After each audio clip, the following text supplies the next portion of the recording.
તમારા mummy of થઈ ગયા છે, તમે આવવાના છો? ના સાહેબ, હું નહીં આવી શકું. નહીં શકો એમ. કદાચ એ લોકો આવ્યા હોત તો બા વધારે જીવી શકત, કારણ કે એમના છેલ્લા 10 દિવસથી એમના મોઢા પર એક જ હતી, મારી દીકરી મારો દીકરો, મારી દીકરી મારો દીકરો. તમારી મમ્મી ઓફ થઈ ગયા છે, તો આવવાના છો અંતિમ સંસ્કારમાં? ના બાપુ નહીં આવી. દીકરી છેલ્લે માવતરની સંભાળ રાખે છે, તમે તો દીકરી છો, એટલીસ્ટ એક વાર આવી જાઓ, પણ એક ની બે ને નહીં જાવ એમ. મારી તમને જાણ કરવાની ફરજ છે, અંતિમ સંસ્કાર માટે લઈ જઈએ છીએ. ના ના, વાંધો નહીં, તમારે જે થતું હોય કરી લો, વાંધો નહીં. જે ઘણી બધી વસ્તુઓ છે મેં મયુરભાઈ મેં મારા વિડીયોમાં નથી બતાવી. જે ઓડિયો છે એ ઘણા લાંબા છે અને કદાચ જો મૂકું, ઠીક છે, મારો સ્વભાવ આક્રમક છું, મારી ભાષા લગભગ બધાને કડવી લાગે છે અને બધા કહે છે કે વૃદ્ધાશ્રમના વિડીયો ફાલતુમાં મૂકે છે, પબ્લિસિટી મેળવવા માટે એમ મૂકે છે. 1.5 મહિનામાં એમની પાસે 1.5 મિનિટનો સમય ના મળ્યો, અને બહુ દૂર નથી, અમદાવાદ મારા આશ્રમથી એ લોકો જે રહે છે ત્યાંથી ડિસ્ટન્સ માત્ર 45 કિલોમીટર્સ. કે તમે જેને તમારો દીકરી માનો છો, જેને તમે તમારો દીકરો માનો છો, એ લોકો તમારી પ્રોપર્ટી માટે કયા હદ સુધી જઈ શકે છે એ કદાચ નેક્સ્ટ વિડીયોની અંદર ગુજરાતની જનતાને જાણવા મળવાનું છે. તે એકાદ વર્ષની અંદર મહિપતસિંહ જેટલા અંતિમ સંસ્કાર કરવાના છે, એ કદાચ એ આખા વર્લ્ડ માટે હિસ્ટ્રી બનવાની છે. ઠીક છે, આ વૃદ્ધાશ્રમની અંદર આ બા હતા એટલે કદાચ કિસ્સો આવ્યો, પણ આવી અઢળક બાઓ એ ઘરમાં પણ છે અને ઘરમાં એ નરક કરતા વધારે ગંદી જિંદગી જીવી રહ્યા છે. મારા ત્યાં જેટલા પણ વૃદ્ધાશ્રમના એડમિશન થયા છે એમાંથી 99% લોકોના દીકરા દીકરીઓ ક્યારે પણ મળવા નથી આવ્યા. એકદમ કડવી વાસ્તવિકતા.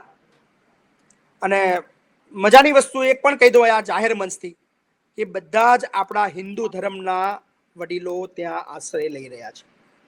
મહિપતસિંહ અત્યાર સુધી 57 અંતિમ સંસ્કાર કર્યા છે, જેમાં એમના કોઈ પરિવાર આવ્યા જ નથી, કોઈને રસ નથી. કે ભગવાન, જો તું મારા કર્મોથી ખુશ હોય અને મને કંઈક આપવા માંગતો હોય તો મને ઘડપણ ના આપીશ.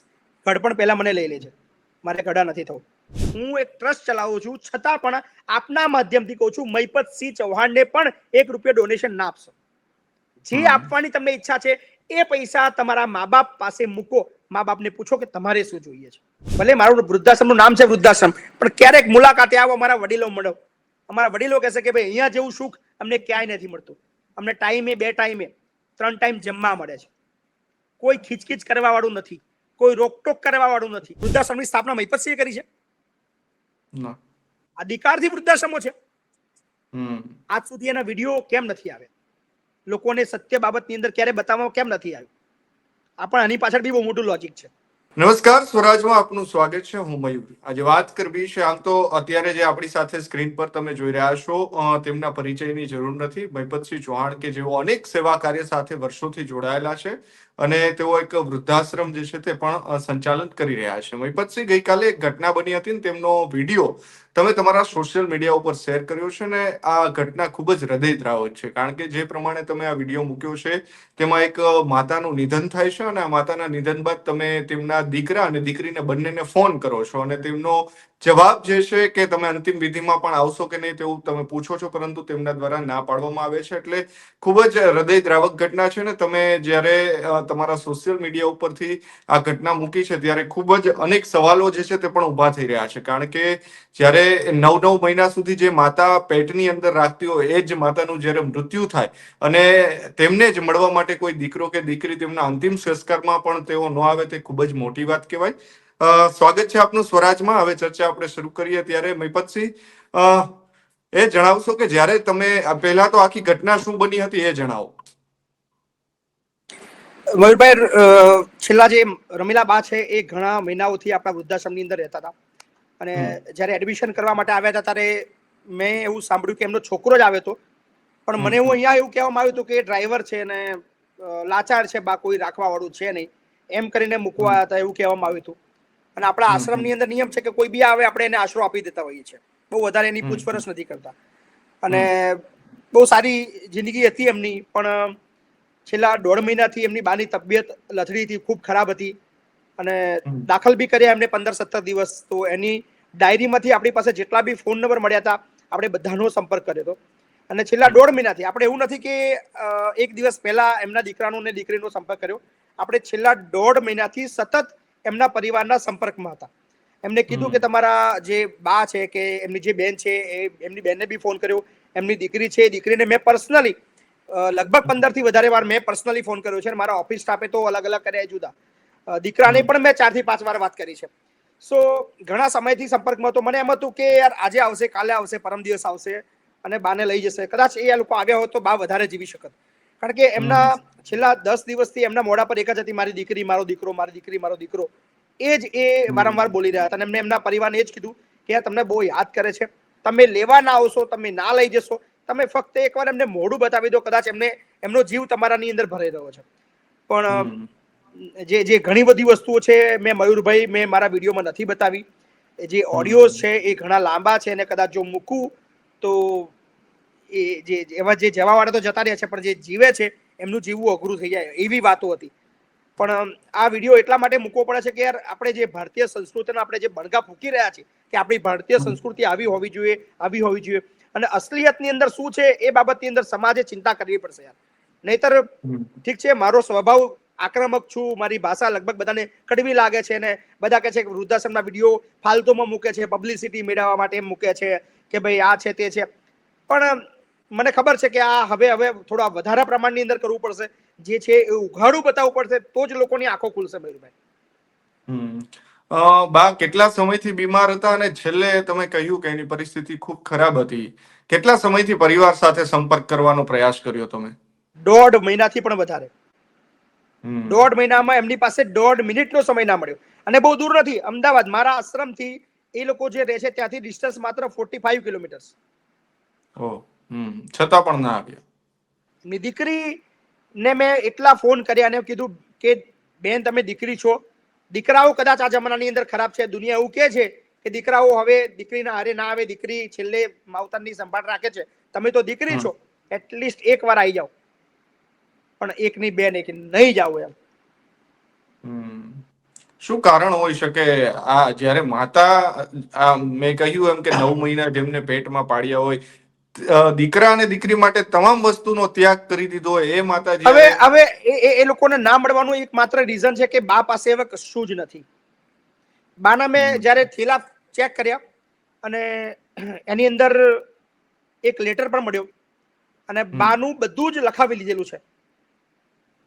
એ બાની એમાંથી ઝેરોક્સ નીકળી છે, અંગૂઠા મારેલા છે અને કોને લખાવ્યું છે એનો ફોટો અને ઘણી બધી વસ્તુઓ એ જાણવા મળી કે જે એક શરમજનક છે.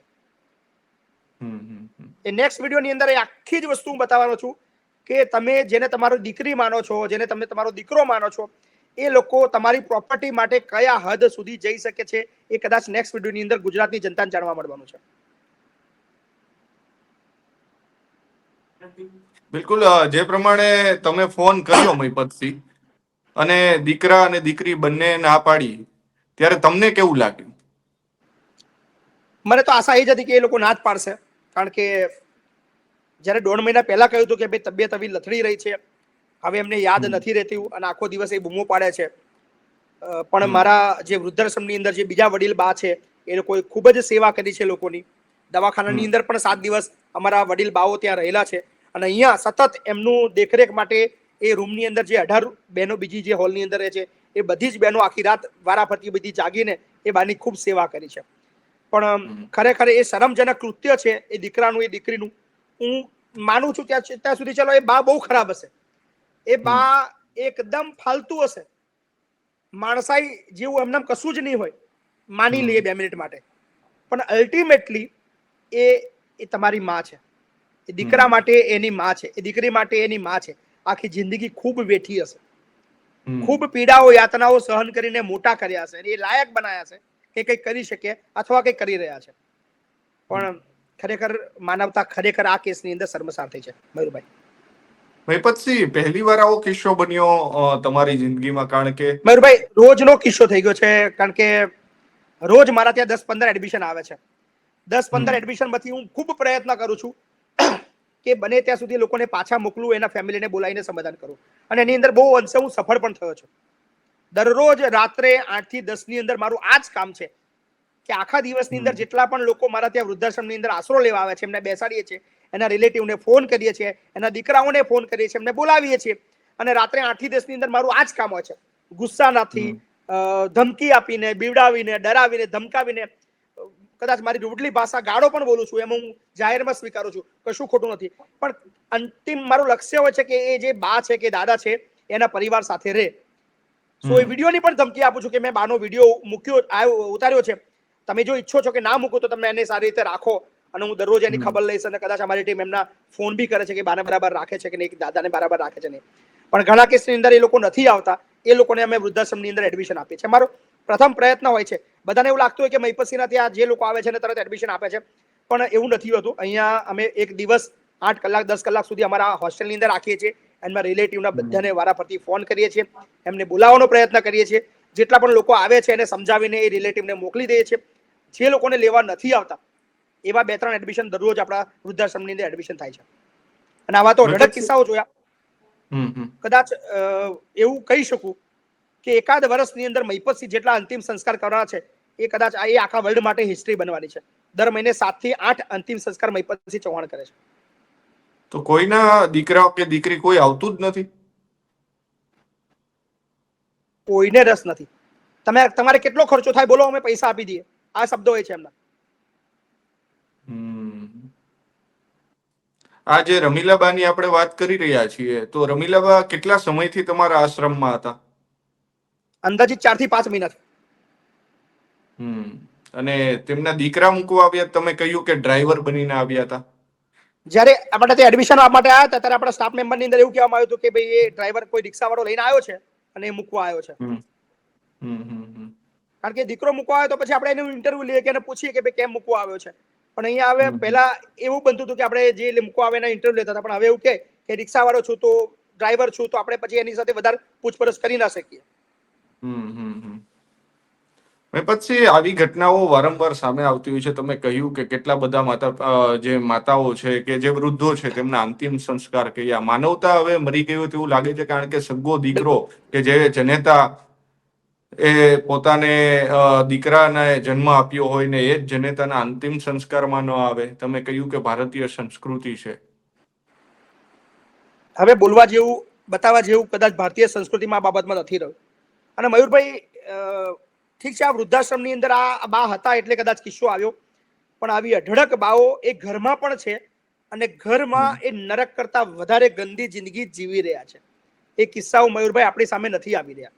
મારી પાસે અઢળક ફોન આવે છે, બા દાદા અઢળક લોકો વાતો કરે છે, કે છે એટલું રડે છે, પણ એવું મજબૂરી આપી રહ્યા છે કે ભાઈ જો હું તમારા વૃદ્ધાશ્રમમાં આવીશ તો મારો દીકરો બદનામ થશે, અમારો પરિવાર આખો બદનામ થશે. સો વૃદ્ધાશ્રમની અંદર જેટલા લોકો ઘરડા લોકો છે એના કરતા 1000 ગણી સંખ્યા એ ઘરની અંદર ખૂબ એક જેલ જેવી, એક કેદી જેવી, એક લાચારી જેવી જિંદગી જીવવાવાળા કિસ્સાઓ ઘરની અંદર પણ છે, પણ કદાચ એ બહાર નથી આવી રહ્યો. પછી આ બધા જે દીકરાઓ છે કે દીકરીઓ છે, જે સંતાનો છે કે જે માતા પિતાને વૃદ્ધાશ્રમમાં મૂકી જાય છે, એની પાછળના કારણો, કારણ કે તમે ઘણા સમયથી આ સેવા કાર્ય કરી રહ્યા છો, કેવા કેવા કારણો હોય છે? શા માટે મૂકી જતા હોય છે? મોટા ભાગના કારણની અંદર એક વસ્તુ મેં જોઈ છે, એ શહેરી વિસ્તારના લોકો વધારે આવતા થયા છે. શહેરી વિસ્તારની અંદર લોકો એટલા ફાસ્ટ થઈ ગયા છે લાઈફસ્ટાઈલની અંદર, પૈસા કમાવાના ચક્કરની અંદર, જિંદગી પોતાની રીતે સ્વતંત્ર રીતે જિંદગી જીવવાના ચક્કરની અંદર વડીલોનું ક્યાંક ને ક્યાંક અપમાન થઈ રહ્યું છે, વડીલોને દબાવવામાં આવી રહ્યા છે, વડીલોને ધમકાવવામાં આવી રહ્યા છે, વડીલોને વડીલો પર એટલું ધ્યાન નથી રાખી રહ્યા. અને એવું પણ નથી કે ફક્ત ને ફક્ત જે દીકરા છે કે જે વહુ છે એનો વાંક છે. અમુક કિસ્સાઓની અંદર જે ઘરડા લોકો છે એમનો પણ વાંક હોય છે. ઉંમર થતાની સાથે કદાચ એમનું જે માઇન્ડ છે એ પ્રમાણે કામ નથી કરતું જેટલું પહેલા કામ કરતું હોય છે. પણ અલ્ટિમેટલી જવાબદારી તો એ દીકરાની છે. હું માનું છું ત્યાં સુધી કે કદાચ તમારા મમ્મી પપ્પા ઘરડા થયા છે, તમે તો જુવાન છો ને, એ કદાચ હવે એમનું મગજ કામ નથી કરતું કે આડા શબ્દો વાપરતા હોય, બોલતા હોય, ગુસ્સો કરતા હોય, અને બની શકે આજની જમાના પ્રમાણે એમને ખબર ના પણ પડતી હોય, એ સ્વાભાવિક છે. પણ એનો મતલબ એ તો નથી જ કે તમે એને કાઢી મૂકો અથવા તમે ત્યાં સુધીનું ટોર્ચર કરો, ત્યાં સુધીની પરિસ્થિતિ ઊભી કરો, એ લોકો સ્વૈચ્છિક રીતે તમારું ઘર છોડીને જતા રહે.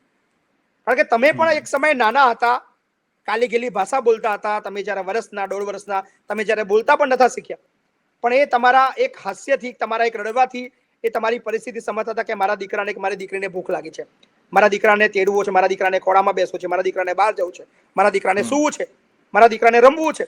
એ તમારી કાલી ગેલી ભાષામાં જ્યારે સમજણ નથી પડતી તો પણ સમજતા હતા. તો કદાચ હવે તમારા નજરની અંદર બાળક છે એવું સમજીને કદાચ તમે ટ્રીટ કરો તો પરિસ્થિતિ નહીં આવે. અને બીજી વસ્તુ ગુજરાતના લોકોને ચોક્કસથી કહીશ કે તમે બહુ વ્યસ્ત છો પૈસા કમાવાના ચક્કરની અંદર, ફેમિલીના જવાબદારીના ચક્કરની અંદર, તમારા બાળકોના ચક્કરની અંદર, પણ તમારા ઘરની અંદર જે વડીલો છે એને ખાલી 24 કલાકમાંથી ફક્ત 5 મિનિટ આપો. 2.5 મિનિટ સવારે, 2.5 મિનિટ સાંજે. એટલું પૂછો કે દાદા બા કેમ છો, બધું બરાબર તો છે ને, રાત્રે જમ્યા હતા, તમારે કઈ જોઈએ છે, કઈ જોઈએ તો બેઝિઝક કહી દેજો. 1,00,000% ખાતરી આપું, એ કોઈ ડિમાન્ડ નહીં કરે, કશું જ નહીં માગે, પણ એને આખો દિવસ જે જીવન જીવવા માટે જે ઉર્જા જોઈએ ને એ તમારા 2 શબ્દથી મળી જવાની છે. અને રાત્રે તમે જ્યારે આવશો ઘરે અને પૂછશો ને બા કેમ છો, દાદા મજામાં છો ને, જમી લીધું બાકી છે, તો એ રાત્રે ચેનની ઊંઘ સૂશે. કદાચ આખા દિવસમાં નાના મોટા તીખા ઝઘડા પણ થયા હોય, તેમનું મગજ એ બાબતની અંદર નહીં જાય, એમને કહે છે કે ના મારા દીકરાએ તો પૂછી લીધું, ચલો ઇટ્સ ઓકે. સો એ સારી રીતે જિંદગી જીવી શકે છે. ખાલી ફક્ત 24 કલાકમાંથી 5 મિનિટ તમારા વડીલોને આપો. મહિપતસિંહ, વૃદ્ધાશ્રમમાં આજે આશ્રમની અંદર રહેતા વડીલો છે કે જેમને તેમના દીકરા દીકરીઓ ત્યાં મૂકી ગયા હોય છે, તેમની માનસિક સ્થિતિ કેવી હોય છે? કારણ કે તેમને સંતાનો પણ તમે કહ્યું મળવા નથી આવતા. મારા ત્યાં જેટલા પણ વૃદ્ધાશ્રમના એડમિશન થયા છે એમાંથી 99% લોકોના દીકરા દીકરીઓ ક્યારે પણ મળવા નથી આવ્યા. એકદમ કડવી વાસ્તવિકતા. અને મજાની વસ્તુ એક પણ કહી દો આ જાહેર મંચથી કે બધા જ આપણા હિન્દુ ધર્મના વડીલો ત્યાં આશ્રય લઈ રહ્યા છે. એક લીટીમાં કહું, હિન્દુ ખતરામાં છે. કે છે ને કે હિન્દુ ખતરામાં છે. હિન્દુ ક્યાં ખતરામાં છે ને એ પરિભાષા કદાચ લોકોને ખબર નથી. ખરેખર હિન્દુ ખતરામાં છે. એક પણ દીકરો, એક પણ દીકરી ક્યારે પણ મારા ધ્યાનમાં એવું નથી આવ્યું કે એને મળવા આવ્યું હોય. અને હા, મજાની વસ્તુ એવું છે કે ગરીબ ઘરના આવે છે એવું નથી, કરોડોપતિ ઘરના પણ આવી રહ્યા છે. એટલે તમને એવું લાગતું હોય કે તમે આજે બહુ પૈસા વાળા છો, તમારી પાસે અબજો રૂપિયાની પ્રોપર્ટી છે, તમારે ક્યારે વૃદ્ધાશ્રમમાં જવાની વારી નહીં આવે, તો એ ભૂલ છે, એ મગજમાંથી એ કાઢી નાખજો. આવો મારા વૃદ્ધાશ્રમની અંદર સાહેબ 800 થી પણ વધારે વડીલો આશ્રય લઈ રહ્યા છે. ખૂબ અઘરી જિંદગી એ જીવી રહ્યા છે, કારણ કે બહુ બધા સપના એ લોકોએ એમના સમયની અંદર જોયેલા છે. ખૂબ મહેનતથી પાલી પોસીને એ લેવલ સુધી પહોંચ્યા હતા, પણ જ્યારે એમના ખરાબ સમયની અંદર મોટા ભાગના બીમાર છે. મયુરભાઈ, મોટા ભાગના જે લોકો છે ને એ તિરસ્કાર કરેલા જે વડીલો છે, મોટા ભાગના બીમાર છે. ક્યારે એમના દવા પાછળ ખર્ચ કરવા માટે દીકરા પાસે પૈસા નથી. અમે અહીંયા મેડિકલ બાબતની અંદર મોટા ભાગના જેટલા પણ લોકો આવે છે એમના પહેલો મહિનો તો અમારો એ દવા પાછળ જ એમનો જાય છે. એ પણ એક વસ્તુ મેં જોઈ છે. એવા કેટલા વૃદ્ધો તમારે ત્યાં હશે કે જે સંતાનોને મળવા ઈચ્છતા હોય અને તમે સંતાનોને ફોન કરો તો પણ ના આવે? ફોન જ નથી ઉઠાવતા. 200-300 વડીલો એવા છે જેમના દીકરા દીકરીઓ છે, ફોન નથી ઉઠાવતા. ફોન ટ્રાય કરે છે, કે છે આ રવિવારે ફોન કરીશ, મારા દીકરાએ કીધું છે કે રવિવારે વાત કરીશું. પછી બીજી વાર જયારે જઉં છું, આ રવિવારે તો બિચારો કામમાં હતો એટલે ફોન પર વાત ના થઈ, એ આ રવિવારે તો મને ફોન કરશે, મને મળવા બી આવવાનો છે, મને લેવા બી આવવાનો છે. એમની માનસિક જે હાલત છે ને એ અત્યારે બરાબર નથી હોતી. ઘણા લોકો વડીલો એવા છે. અત્યારે 800 થી વધારે તમે કહ્યું કે વૃદ્ધો ત્યાં રહી રહ્યા છે.